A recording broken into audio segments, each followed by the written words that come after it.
Today I'm using the DualSense on the PS3, PS4, and PS5. Now at first you might think this idea is a little bit dumb, but the fact that Sony sells this controller separately from the console made me think that, man, it would be cool to be able to use it across different devices. I know a lot of people still have PS4s, there's probably a few people out there who have PS3s, and there's no one who has a PS5. But if you have the controller, you might want to know what you can do with it, right? So I think to start out, we should probably use this thing with the PS5, because if it doesn't work on that, we're gonna have some problems. So this is Astro's Playroom. You can see that you can just run around like any other game, and you can take advantage of the awesome haptic feedback you get from the new vibration motor. When Astro runs over different surfaces, you get different feeling in the controller. Like, I know that he's on the PlayStation logo right now, even though I'm not looking, because I'm super smart that way. You also get adaptive triggers for when you're doing things like shooting. You can use that in games like Call of Duty Black Ops Declassified and Spider-Man Miles Morales. This controller also works incredibly well with PS4 games on the PS5 like Ghost of Tsushima and Days Gone. I am totally happy with the way the DualSense works on the PS5. It's absolutely perfect. Now that we know this bad boy works on the PS5, how about we move down a generation to the PS4? Now I know what you're thinking, it might be a little dumb to try and use a new controller on an old system, but Sony has actually set a precedent there with the last gen console. Before the PS4 came out, you could go to GameStop, Target, Walmart, wherever, pick up a DualShock 4 and bring it home. You could plug that thing into your PS3 with the micro USB cable and it would work totally fine. So I feel like it's okay to try it out on the PS4. So we've got the PS4 all set up on the TV and the DualSense is plugged into it right now. It looks like it's charging, but other than that, it doesn't really want to seem to do anything. I'm trying to turn it on, the light blinks, I'm using the joystick, I'm using the D-pad, and nothing happens, which is pretty weird. So I feel like the next step is to put this bad boy into pairing mode and try and connect it to the Bluetooth device capture, what do you call it, Bluetooth reader? We're gonna try and pair it wirelessly to the PS4.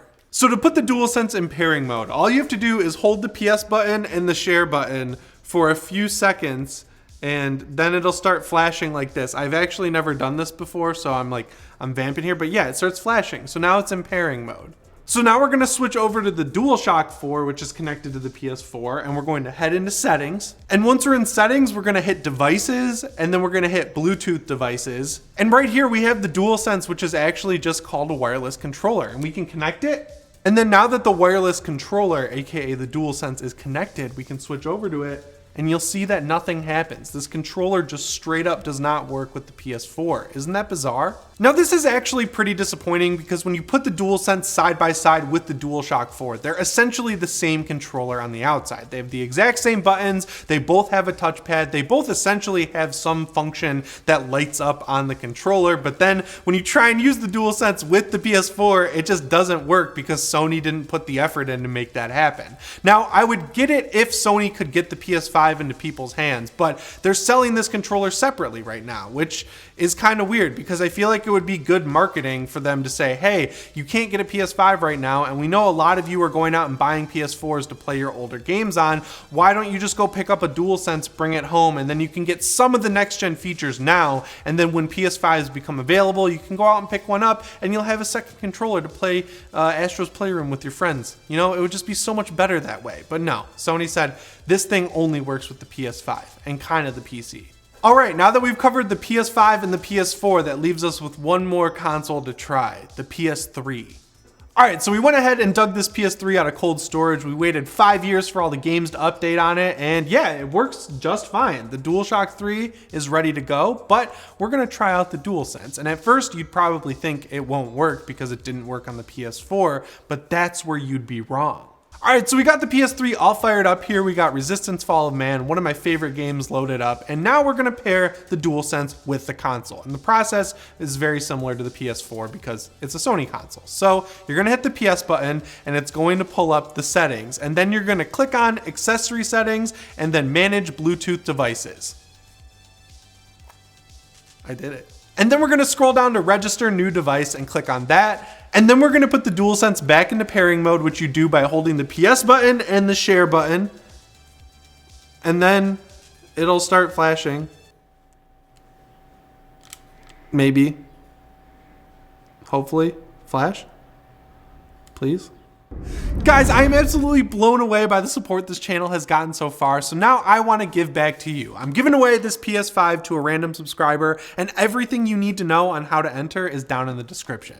So we actually can't get the DualSense to go back into pairing mode, so you're gonna get a little bonus tip here. If you want to reset the DualSense completely, all you do is take one of these SIM eject tools and put it in this little hole on the back of the DualSense.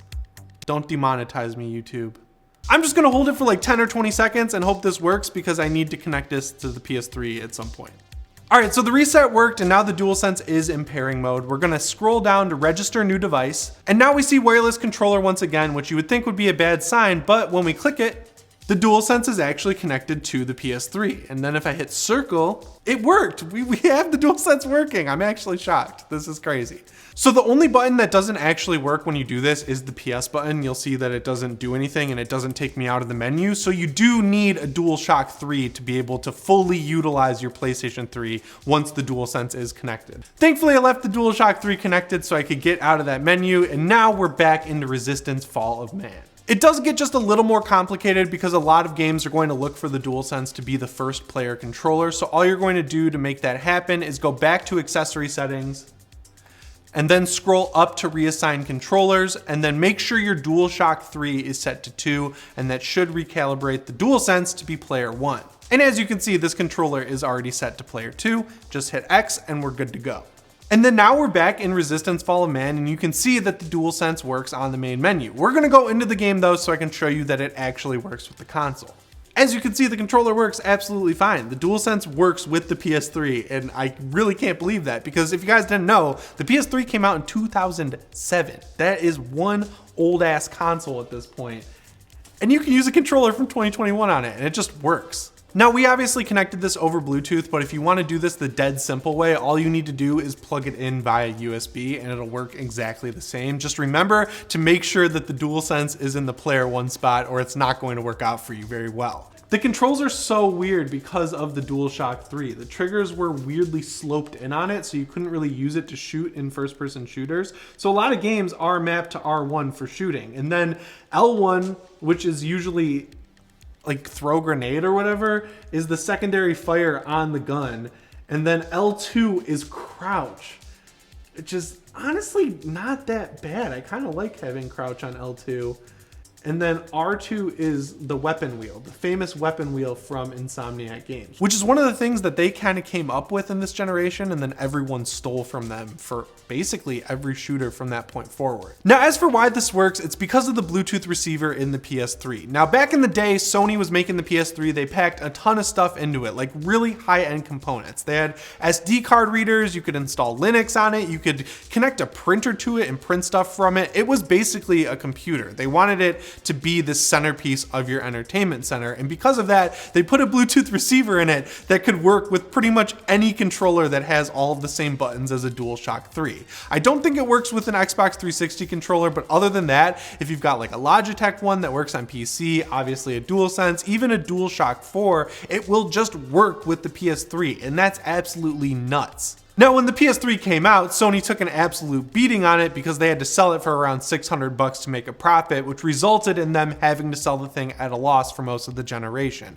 So when they were developing the PS4, they used a completely different Bluetooth receiver that's not nearly as open-ended as the one in the PS3, and that's why the DualSense does not work on the PS4. Now, I gotta give Sony credit where it's due though, because when I was doing research for this video trying to figure out what consoles the controller was going to work with and how to get it connected to all these different devices, I saw that Sony allegedly said they are going to be updating the PS4 to work with the DualSense. Now, we're almost 6 months into the PS5's life cycle and they haven't said anything about that, and I'm sure you guys have noticed we still can't upgrade the storage on the PS5, so jury's still out on when that's actually going to happen, but Sony is working on it, and hopefully at some point in 2021 we can use the DualSense with the PS4, because there's a lot of PS4s out there. People are still buying them because it's the only option they have. They want to play Ghost of Tsushima and Days Gone on their PS4s, so Sony should just let them use the DualSense. It's the right thing to do, Sony. Get on it.